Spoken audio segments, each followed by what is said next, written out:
Olá, ouvintes! Começando mais um episódio do Tá de Clinicagem, seu podcast de revisão e atualização em clínica médica. Meu nome é Joane Alves. Meu nome é Guilherme Moura.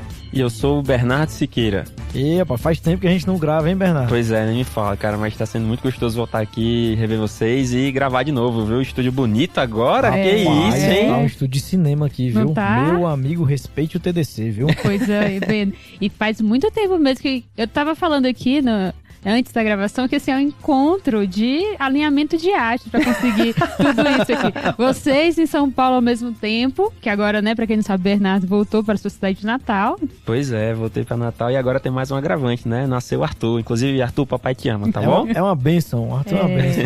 Nosso o maior comedor de melancia que tem.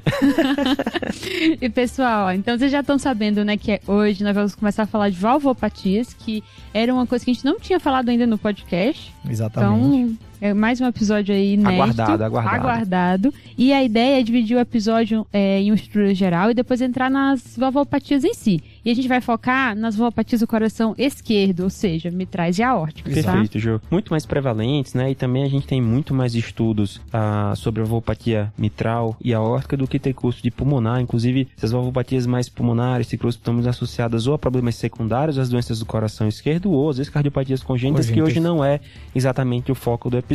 E vamos tentar quebrar um pouco aquele estigma que tem das valvopatias, né? Vamos tentar deixar o episódio uma coisa leve, porque toda vez, eu lembro, eu ia dentro da faculdade da valvopatia, o pessoal fala sopro isso, sopro aquilo. Nossa, eu achava chatíssimo. É difícil. Então, ó, como que a gente vai organizar? A nossa estrutura geral, a gente vai falar do fluxograma da Diretriz Brasileira de 2020, que é a base desse episódio. A gente vai incorporar esse fluxograma, né? Falar dele aqui e entrar em cada uma das valvopatias, né? Então vai falar estenose e insuficiência mitral e estenose e insuficiência aórtica. Não nesse episódio, nós vamos dividir. Exato, porque senão vai ficar enorme, né? É gigantesco, e quando depois tá todo mundo misturando os sopros e não dá certo. Exatamente.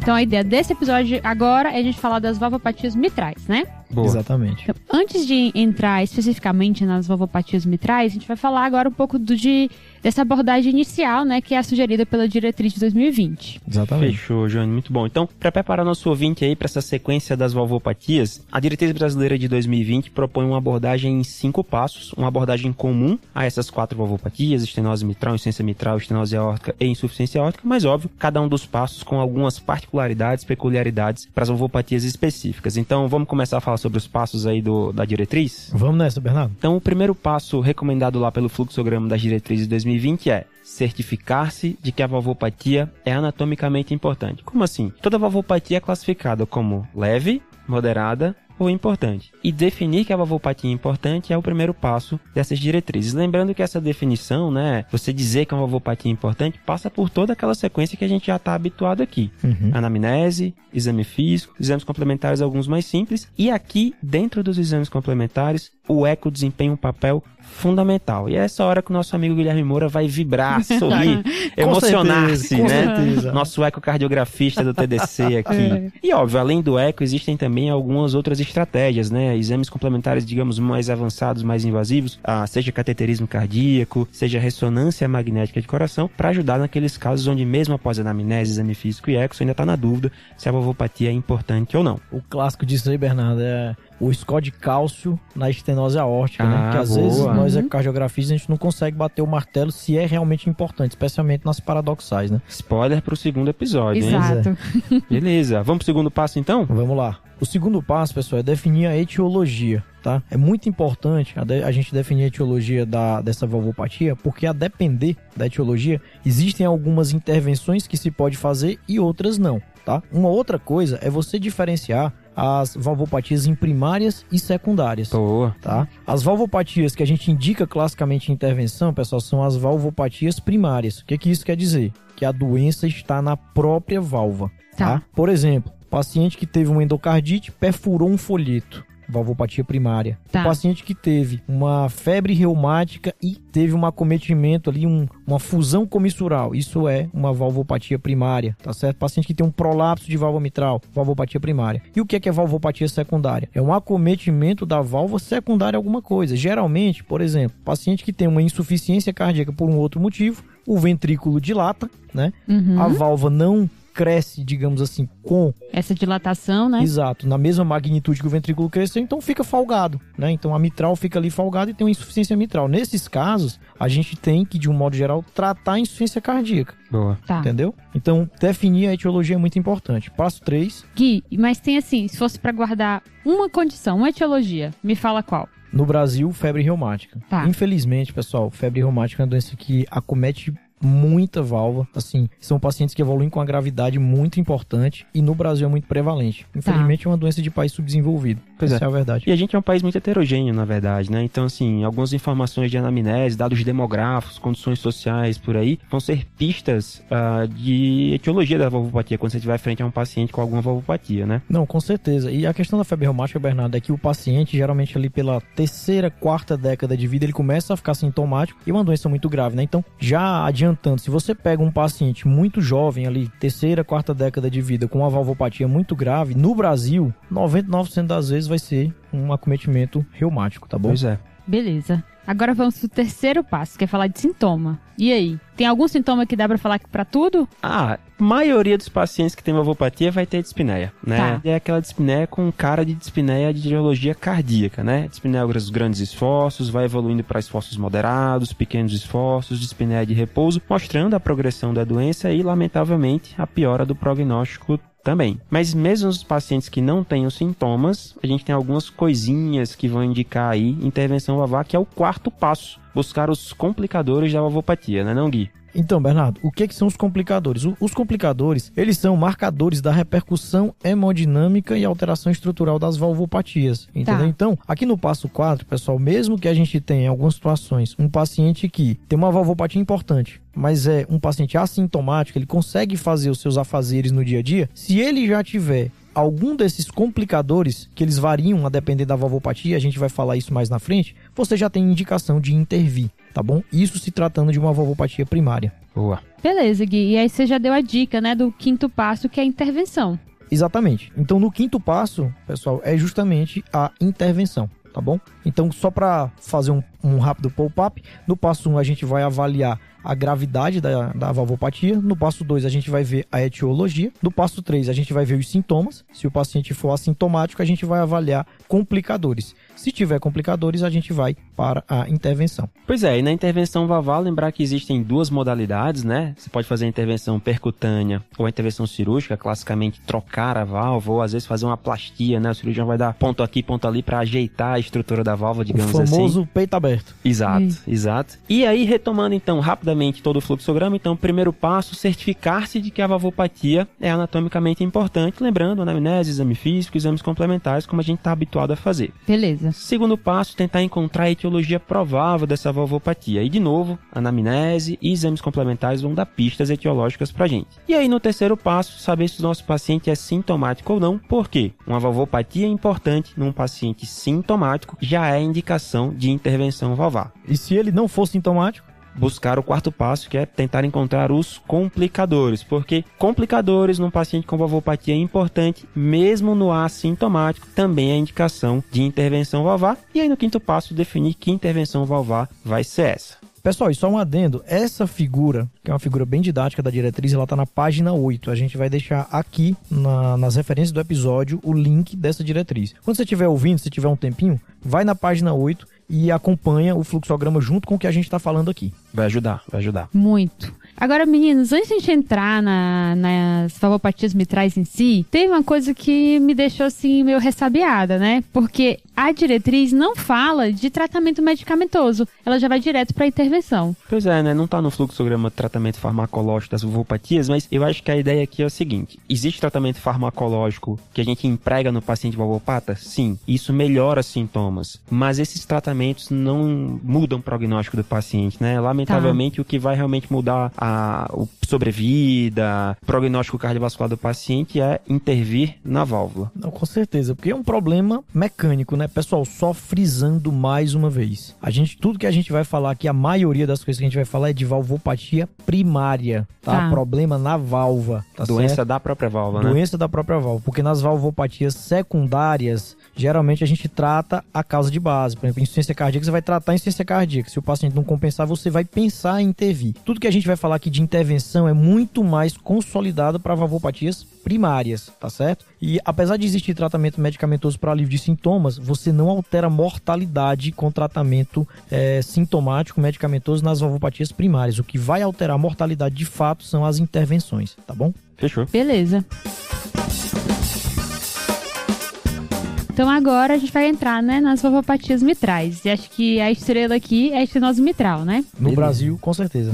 Beleza, pessoal. Então, motores aquecidos, vamos falar um pouquinho então sobre a estenose mitral. E para começar, falar um pouquinho sobre fisiopatologia, né, alterações hemodinâmicas causadas pela estenose mitral. Todo mundo agora os ouvintes, né, vão precisar fazer um exercício de imaginação. Imagina a sua cabeça, né, fecha o olho, a não ser que você esteja dirigindo ou correndo, ou vendo o TDC agora, mas tenta imaginar o coração esquerdo, né? Átrio esquerdo e ventrículo esquerdo. Na hora que o ventrículo esquerdo se contrai a sístole do ventrículo, o átrio esquerdo está simultaneamente relaxando a diástole do átrio, e na hora que o ventrículo esquerdo está relaxando para acomodar sangue, pouquinho tempo depois o átrio esquerdo vai se contrair para ejetar esse sangue lá do átrio esquerdo para o ventrículo esquerdo. Então, vamos imaginar aqui um ventrículo esquerdo que está no final da sístole, né? Acabou de ejetar todo o volume de sangue dele e o átrio esquerdo está lá cheião de sangue, doido para passar esse sangue do átrio para o ventrículo através da válvula mitral. Problema, essa válvula mitral está estenosada, né? Ela está apertada, ela não consegue se abrir e permitir a passagem livre de sangue durante a diástole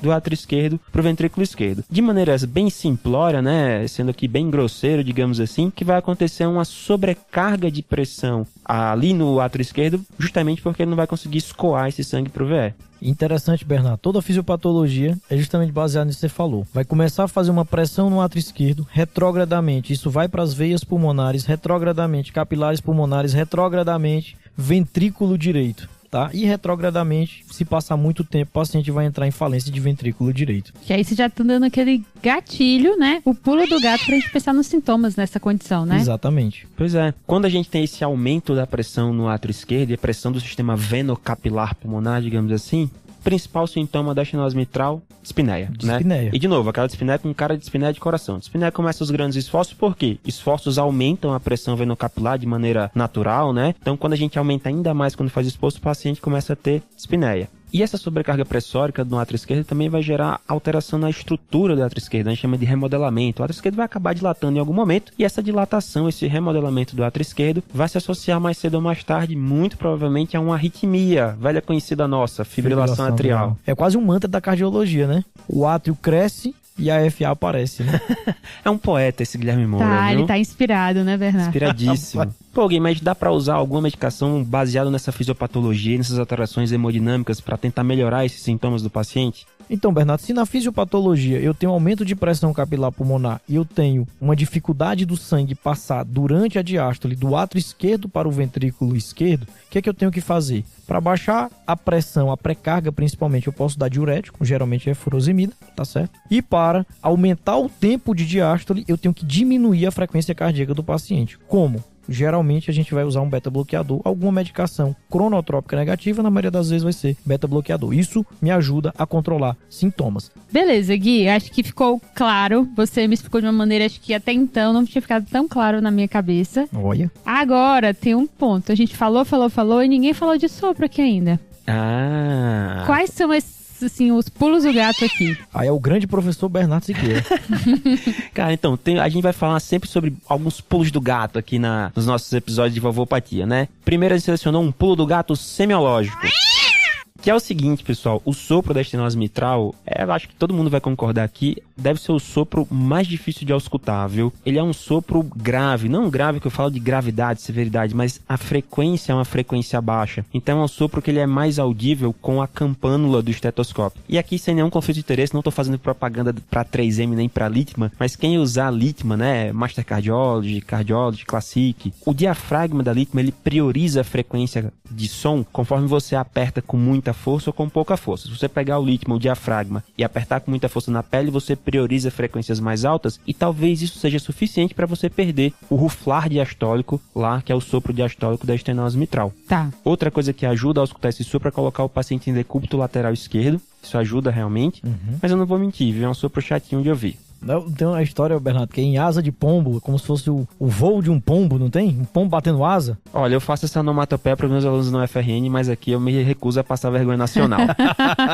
Tá, e acho que o próximo ponto é entender qual é o pulo do gato quando a gente tá falando de ecocardiograma. Então, pessoal, em relação ao ecocardiograma, quando a gente pega uma estenose mitral reumática, o que é patognomônico é uma coisa que a gente chama de fusão comissural, tá certo? A valvopatia da febre reumática, ela acomete primeiro a ponta das cúspides, né, da mitral, para depois evoluir para a base do anel. Tá certo? E aí, o que acontece? Isso é patognomônico se você encontrar. Pessoal, e assim, a marca ecocardiográfica, o pulo do gato ecocardiográfico de quem tem estenose mitral reumática é uma coisa que a gente chama de fusão comissural, tá certo? Aí você bota aí no Google que vai dar para ver melhor. Então chegou o momento de a gente voltar para o fluxograma da diretriz de 2020 e agora enquadrar a estenose mitral naqueles passos que a gente falou inicialmente. Fechou, beleza, João. Então vamos lá. Então o primeiro passo é certificar-se de que a valvopatia é anatomicamente importante, né? Então na estenose mitral importante, de novo, pessoal, tem alguns achados de semiologia, tem alguns achados em exames complementares simples. Por exemplo, no exame físico eu posso ter hiperfonese de bulhas, tanto B1 quanto B2. No eletrocardiograma eu já posso ver aquela sobrecarga atrial esquerda, quem sabe índice de Morris ali no V1, por exemplo. Na radiografia de tórax posso ter o átrio esquerdo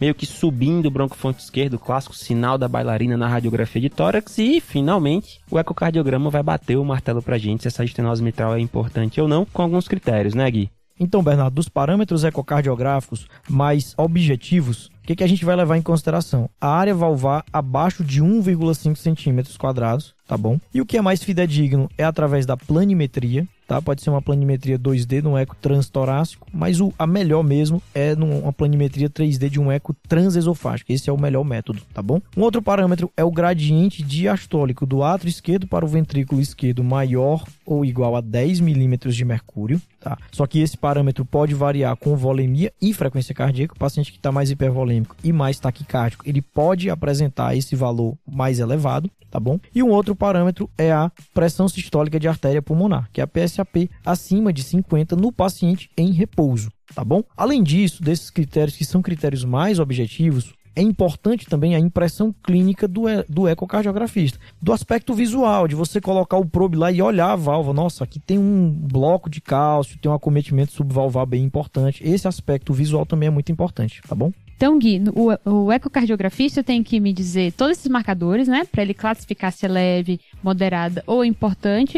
E já vai me sugerir uma etiologia. Sim, sim. Pelo próprio aspecto da válvula, dá pra gente ter uma boa noção se é uma estenose mitral reumática ou se é uma estenose mitral calcífica ou alguma outra etiologia. Tá. Principalmente para aquele pulo do gato ecocardiográfico, que é a fusão comissural, né? Então, exatamente. Se tiver fusão comissural descrita ali no laudo do ecocardiograma, lembrar sempre a etiologia reumática para essa estenose mitral. Perfeito. E aí, além da reumática, né, a degenerativa é a segunda principal causa, e depois vem causas mais raras, que aí são mais incomuns a gente ver. Exatamente. Beleza, pessoal. Então, nosso terceiro passo é avaliar sintomas, que como a gente já comentou, estenose mitral é principalmente dispneia, mas lembrar que a estenose mitral pode complicar com fibrilação atrial, então atenção às palpitações, aos fenômenos embólicos, podem, digamos, ser encarados como manifestações clínicas, sintomas da estenose mitral também. Estenose mitral pode causar até, Bernardo, uma curiosidade clínica, síndrome de Ortner. Meu Deus, o que é isso? O átrio cresce tanto que ele pressiona o átrio, ele passa do lado do esôfago. Por isso que quando a gente vai fazer o eco transesofágico, a gente faz através do esôfago. Se o átrio cresce muito, ele pressiona o esôfago, isso dá disfagia.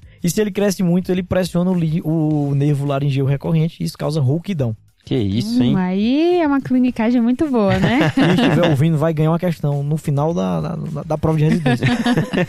E aí o quarto passo, a gente voltar a falar um pouco dos complicadores aqui, né? Exatamente. Os complicadores são basicamente dois, né? Desenvolver hipertensão pulmonar. E aí, para facilitar, bate os critérios ecocardiográficos de definição de importante, né? PSAP, pressão sistólica da artéria pulmonar maior que 50 no repouso ou maior ou igual a 60 milímetros de mercúrio no esforço ou no estresse farmacológico. E o surgimento da fibrilação atrial relativamente recente. né? Então esses aí seriam os complicadores de estenose mitral que, mesmo no paciente assintomático, indicariam intervenção valvar. E, finalmente, chegando no quinto passo, intervenção valvar. Como a gente falou um pouquinho mais cedo, pode ser percutânea ou cirúrgica, e para o paciente com etiologia reumática, a diretriz brasileira estabelece a intervenção percutânea como primeira opção. Mas não é assim tão simples, né? Não é toda estenose mitral reumática que vai para a intervenção percutânea, porque a gente tem que ter uma noção se essa intervenção vai dar certo. O que ajuda a gente a predizer se essa intervenção vai dar certo, Gui? Então, pessoal, vai fazer valvoplastia catéter balão? Não quem quer, é quem pode. E para isso a gente tem que observar basicamente 4 coisas.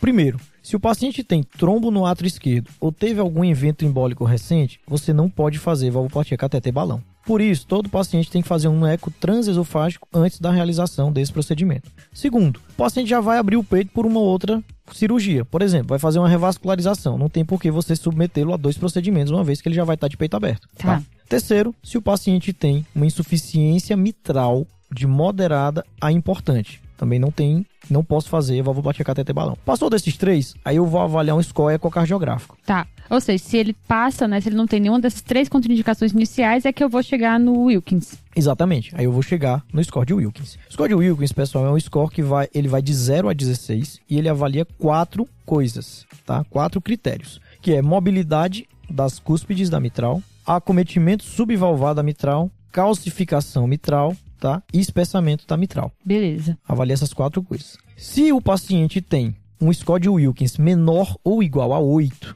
tá? Menor ou igual a 8, sendo que o acometimento do aparato subvalvar e a calcificação é menor ou igual a 2, esse paciente pode ir sim para a valvoplastia catéter balão. Tá? Se ele tem um Wilkins de 9 a 10, ele vai para a valvoplastia catéter balão se ele for um paciente de alto risco cirúrgico. Por exemplo, grávida. Essa é a situação clássica que a gente vai fazer na grávida. E se o paciente tem um Wilkins a partir de 11, não tem indicação de fazer valvoplastia catéter balão, a gente vai ter que fazer cirurgia mesmo. Lógico que considerando o risco cirúrgico. Beleza.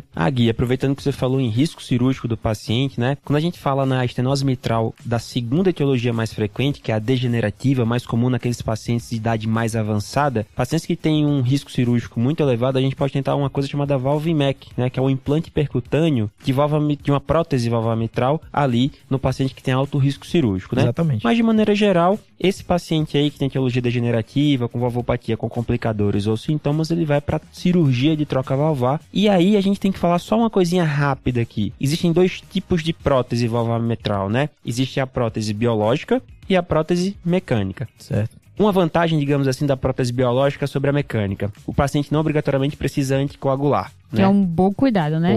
A prótese biológica em si não indicaria anticoagulação do paciente. Já toda a prótese mecânica vem com ela o pacote que é a indicação de anticoagulação. E falando em anticoagulação na prótese valvar metálica, pacientes que têm prótese valvar metálica não podem anticoagular com os anticoagulantes de ação direta, os DOACs. Tem que ser antagonista da vitamina K, assim como pacientes que têm estenose mitral moderada e importante associada à fibrilação atrial. Esses pacientes também não podem anticoagular com DOACs, tem que ser varfarina. E aí, Bernardo, é sempre aquela discussão que a gente tem que ter com o paciente, né? Se por um lado você coloca uma prótese biológica que não tem necessidade de anticoagular, se o paciente não tem fibrilação atrial, a depender do caso, 10, 15, 20 anos, essa prótese vai degenerar e o paciente vai precisar de uma nova cirurgia. Boa. Tá certo? Tanto é que a gente prefere aí, pacientes mais jovens, usar uma prótese mecânica, né, Gui? Ela tem uma durabilidade maior, diminuindo a chance do paciente precisar reoperar essa válvula ao longo da vida. Exatamente. E como a estenose mitral vem muito associada com fibrilação atrial, muitos desses pacientes já vão ter indicação de anticoagular pela própria fibrilação atrial. Então, nesse caso, você meio que une o útil ao agradável. O cara vai precisar anticoagular pelo resto da vida, bota uma mecânica que geralmente dura o resto da vida também. Fechou. Tá. Beleza. E só aproveitando, né, essa discussão de anticoagulação no paciente que tem a doença valvar e reumática, principalmente, a gente já falou disso na edição 50 do Guia TDC. Então, para quem é assinante, vai já conferir e pode ir lá rever esse tópico. Muito legal, tá muito legal. Top demais.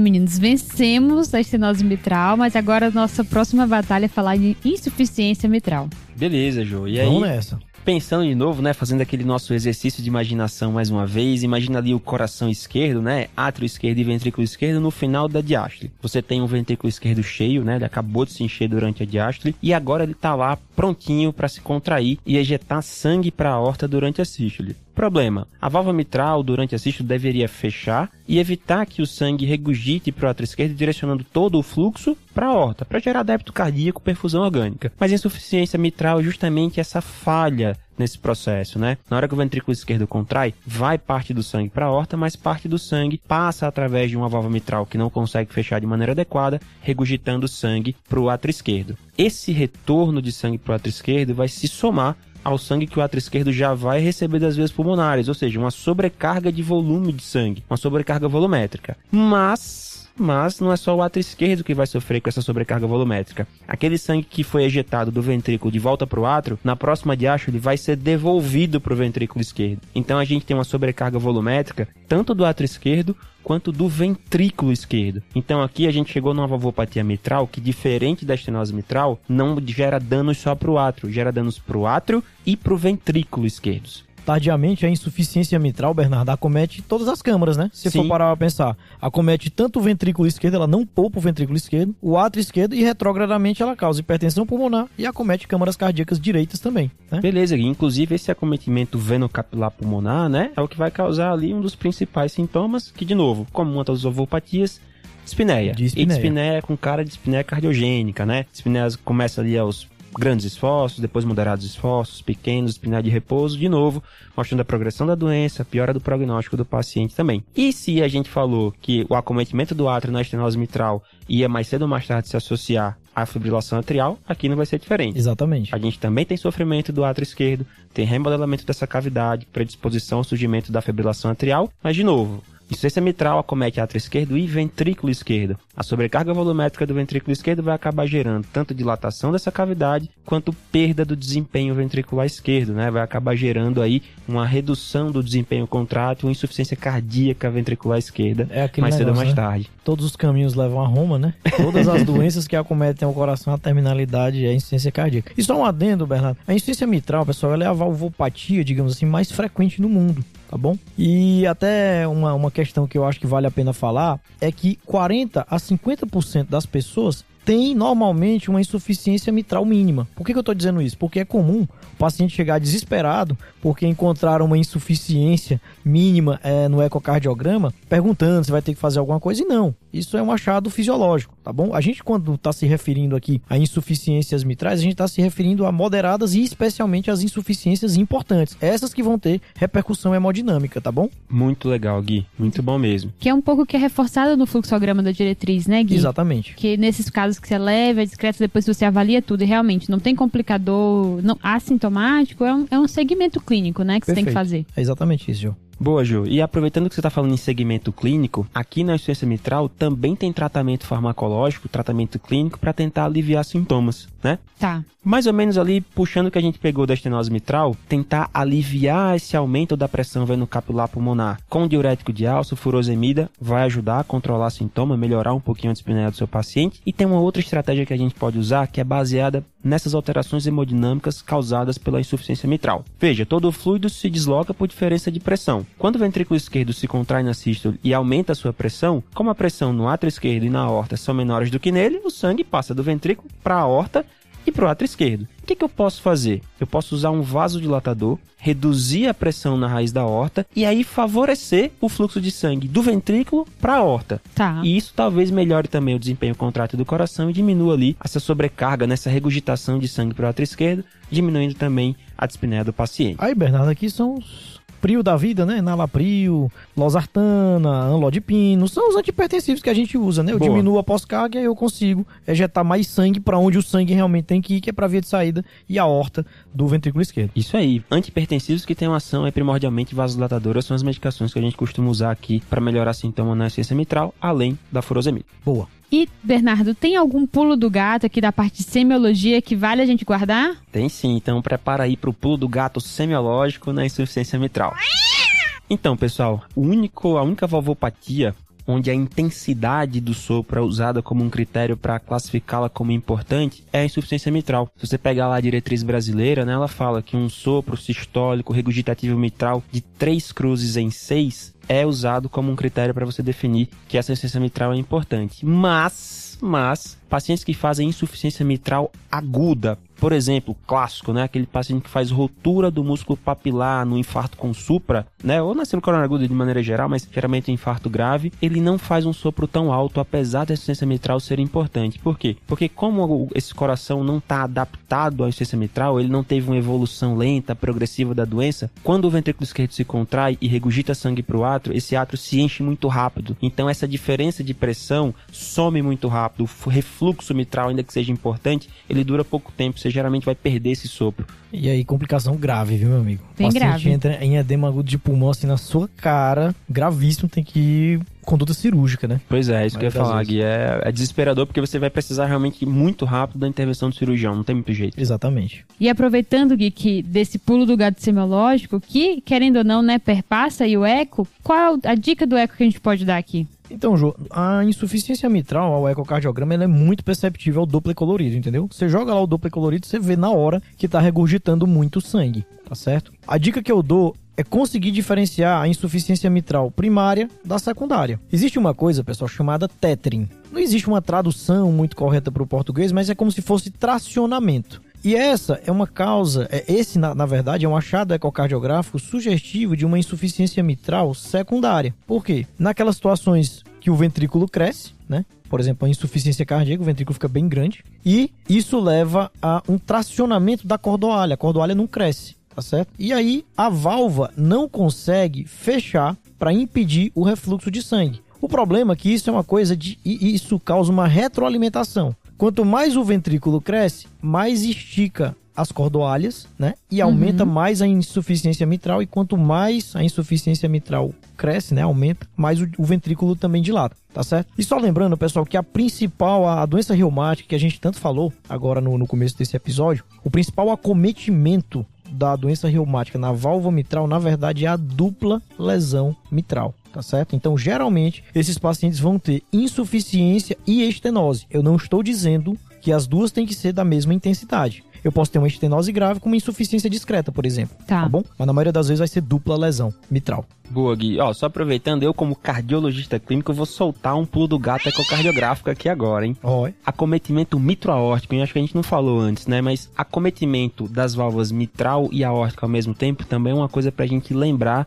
de etiologia reumática, né? Não, com certeza, Bernardo. O que acontece? Se você pega um acometimento mitroaórtico, é praticamente certo de que se trata de uma etiologia reumática. Na febre reumática, ela acomete principalmente a mitral. Tá certo? Mas não é raro você encontrar acometimento mitral e aórtico. E as características da válvula aórtica são bem semelhantes às características da válvula mitral. Pega primeiro a ponta e também faz fusão comissural das válvulas da válvula aórtica. Boa, beleza. Então, meninos, agora a gente vai voltar para os 5 passos do fluxograma, né? E agora enquadrar a insuficiência mitral nesses 5 passos. Beleza, João. Então vamos lá aplicar os 5 passos na insuficiência mitral primária, beleza, pessoal? Então, de novo, o primeiro passo é certificar-se de que a valvopatia é anatomicamente importante, né? E, lembrando, exame físico, exames complementares simples. No exame físico do paciente, como a gente já comentou lá atrás, aquele sopro sistólico regurgitativo de pelo menos 3 cruzes em 6 de intensidade é um marcador de insuficiência mitral primária. E tem um outro marcador legal aqui, que é a hipofonese da primeira bulha, né? A válvula insuficiente, ela tá tão, digamos, disfuncionante que ela nem consegue fazer o barulhinho, né, lá da B1 no seu fechamento. E no eletrocardiograma a gente pode ver sobrecarga de câmaras esquerdas, né? Porque lembrar que na insuficiência mitral você vai ter sobrecarga volumétrica tanto do átrio esquerdo, e aí pode aparecer o índice de Morris lá no V1, por exemplo, quanto você pode ter também sobrecarga de ventrículo esquerdo. E aí pode fechar qualquer um dos critérios, né? Cornell, Sokolov-Lyon, Ronhut-Estes e por aí vai. Na radiografia de tórax você pode ter um aumento da silhueta cardíaca como um todo, né? Porque o átrio esquerdo é uma cavidade pequena, mas quando o ventrículo esquerdo dilata, o aspecto da imagem do coração é aquele coração crescido, né? O maior diâmetro dele é superior a 50% do diâmetro do tórax, né? O índice cardiotorácico aumentado. E aí a gente vai chegar finalmente no ecocardiograma. E aí, Gui, o que é critério ecocardiográfico, né? Que ajuda a gente a bater o martelo que essa insuficiência mitral é importante? Então, Bernardo, o que a gente avalia, cara, no ecocardiograma em relação à insuficiência mitral, se é importante ou não? Primeiro, a questão do aspecto visual da própria válvula. Se a válvula tem um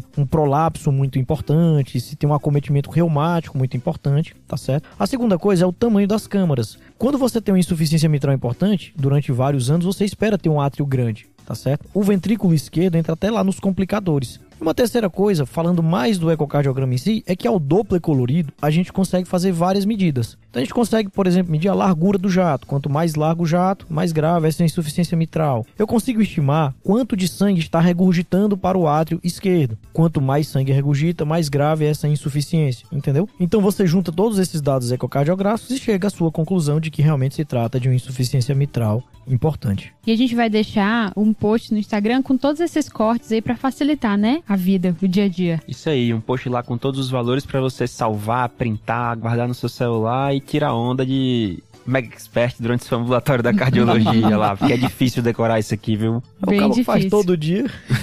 Aí é diferente, né, Gui? E agora a gente vai falar um pouco do segundo passo, né, que é falar da etiologia. Então, no segundo passo, a gente vai definir a etiologia, né? E aí, baseado em dados clínicos e ecocardiográficos, a gente consegue definir se é uma etiologia primária ou se é uma etiologia secundária. Lembrando que esse algoritmo que a gente está falando é de primária, que aí vai se encaixar principalmente reumática, o prolapso e a degenerativa, tá bom? E aí as causas secundárias vão estar mais associadas à dilatação e disfunção do ventrículo, né? Que aí entra num fluxograma diferente, porque você vai tentar abordar um pouco das causas que levaram a essa dilatação e disfunção, né? Exatamente. Bom, pessoal, então vamos lá para o passo 3 na insuficiência mitral importante, que é a avaliação de sintomas. E basicamente bem parecido com o que a gente tinha lá na estenose mitral, né? O paciente pode ter dispneia aos esforços, ele pode ter palpitações, eventos embólicos associados à fibrilação atrial, e aqui lembrar da insuficiência cardíaca, a insuficiência ventricular esquerda, né? Então ele pode ter grandes sinais de congestão sistêmica, pode ter grandes sinais de congestão pulmonar também. Beleza, então agora nós vamos para o quarto passo, que é avaliar a presença de complicadores. O que é que a gente tem aqui, Gui?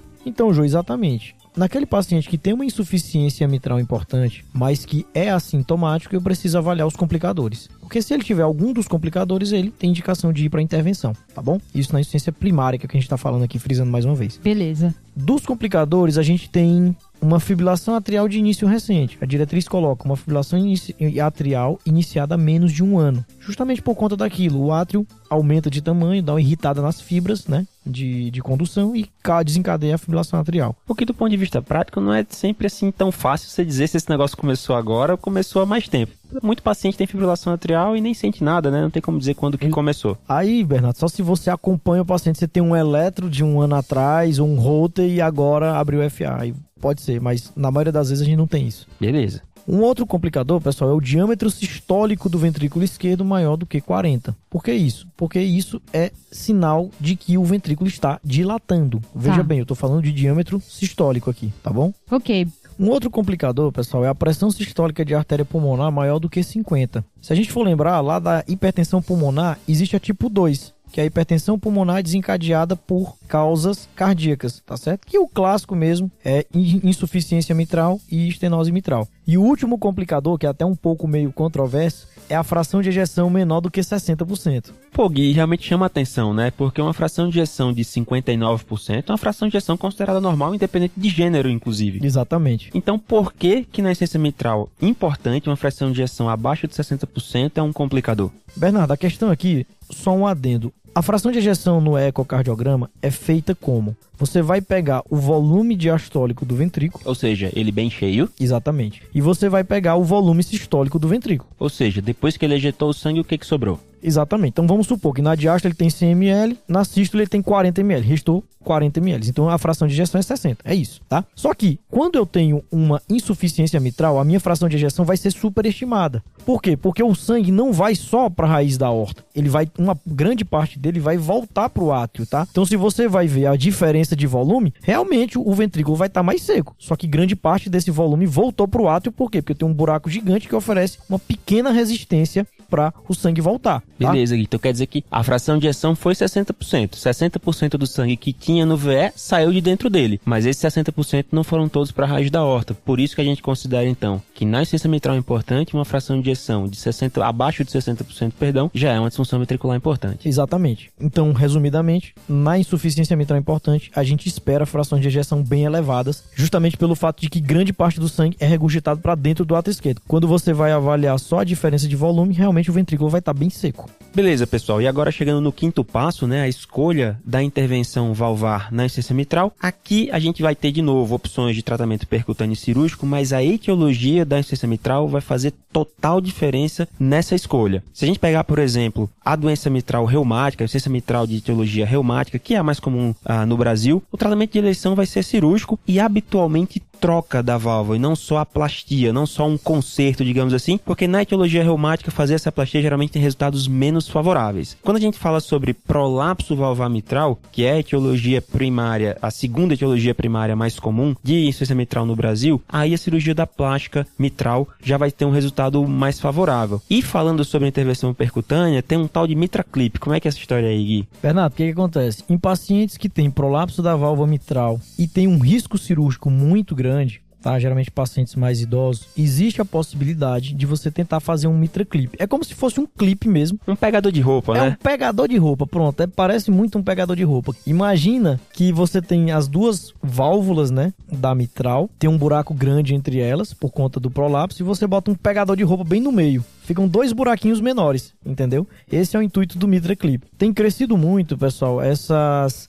intervenções percutâneas para correções valvares. Pois é, aqui na insuficiência mitral, Gui, a gente ainda tem uma população muito selecionada, né? Como você falou, é um paciente de risco cirúrgico muito alto, ou ele tem um prolapso muito específico, né? Que é aquele do componente P2 da cúspide posterior da mitral. Aí esse paciente parece que é o que vai melhor, digamos assim, no MitraClip, né? Exatamente. Quando o paciente tem uma válvula muito doente, né? Quando várias regiões dela prolapsam, que existe, especialmente numa doença chamada doença de Barlow, aí já não é um candidato tão ideal para esse tipo de procedimento. E só um adendo, por exemplo, você falou da plástica mitral na doença reumática. Aí é de fundamental importância se ter um ecocardiografista no centro cirúrgico, porque o cirurgião ele pode até tentar fazer uma plástica mitral, mas tem que ver o resultado, porque se tiver ruim, pessoal, o paciente já está com o peito aberto. Fez a plástica, o resultado está ruim, volta para a circulação extracorpórea e troca a válvula já no mesmo ato operatório. Tá Beleza, Gui. Muito bom, muito boa. Beleza, então, meninos, acho que agora a gente fecha, né, esse primeiro episódio, falar de valvopatias mitrais. A gente passou por vários pontos importantes e tentou colocar no fluxograma como a diretriz orienta. Acho que fica claro, assim, de tentar juntar tantas informações numa definição tão importante. E acho que fica também um recado para todo mundo que, claro, né, é o momento que a gente vai precisar de alguns exames complementares. O exame físico do paciente é super importante, assim como a anamnese, pra gente entender e conseguir classificar ele adequadamente, né? Beleza. Vencemos? Vencemos. Olha aí. Episódio desafiador, hein? Desafiador. Falar de valvopatia sem desenhar no papel. É difícil.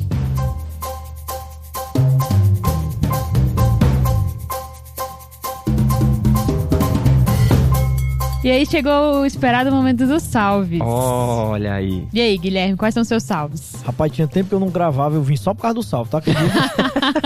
Pois esse salve é muito precioso. O meu salve vai para os residentes de Clínica Médica do HU da Universidade Federal do Piauí. Tá certo? Conhecida como UFP. Conhecida como UFP. E um salve muito especial também para o José Felipe, da turma 114 da Universidade Federal da Paraíba. Através do meu irmão, que é policial, entrou em contato com ele, falou que adorava o TDC. Então, um grande salve aí pra você, José. Salve, seu irmão pessoal. É policial, mas esse cara é um belo de um detetive, viu? É verdade. E o seu, Bernardo? Cara, eu vou mandar 2 salves aqui. Primeiro salve para meus alunos lá da UFRN, né? A primeira vez. É um professor. É o verdadeiro professor. É o verdadeiro professor. Primeira vez que eu tô gravando aqui, depois que eu assumi lá como professor da cardiologia. E o segundo salve, cara, é para um fã-clube imenso do TDC chamado UFERSA, né? A Universidade Federal Rural do Semiárido, que fica lá em Mossoró, no interior do Rio Grande do Norte. E pra professora Samila da Neuro, porque ela sempre me manda. Os alunos lá são, assim, fascinados pelo TDC. Ela sempre me manda foto de slide, coisa que o pessoal fez lá remetendo a gente. Então, um salve pra essa galera toda especial muito aí. Muito legal. Um salve, pessoal. É muito especial com toda a vida que o Bernardo manda pra gente. A gente vê, é tudo muito criativo e a gente sente o carinho aqui à distância. Muito legal. E é isso, pessoal. Aqui a gente fecha, então, esse episódio de valvopatias mitrais, né? Ainda vai ter o próximo, que vai ser de valvopatias aórticas, que vejam aí, já vai estar em seguida. E lembrem de seguir a gente nas nossas redes sociais, no Instagram, no Twitter, no YouTube, no TikTok. E de deixar suas sugestões, seus elogios, sempre pra gente aprender um pouco mais. Mas é isso aí. É isso aí, pessoal. Beleza, Valeu, falou. valeu, falou. Valeu, falou.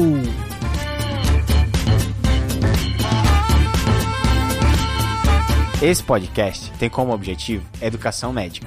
Não utilize como recomendação. Para isso, procure seu médico.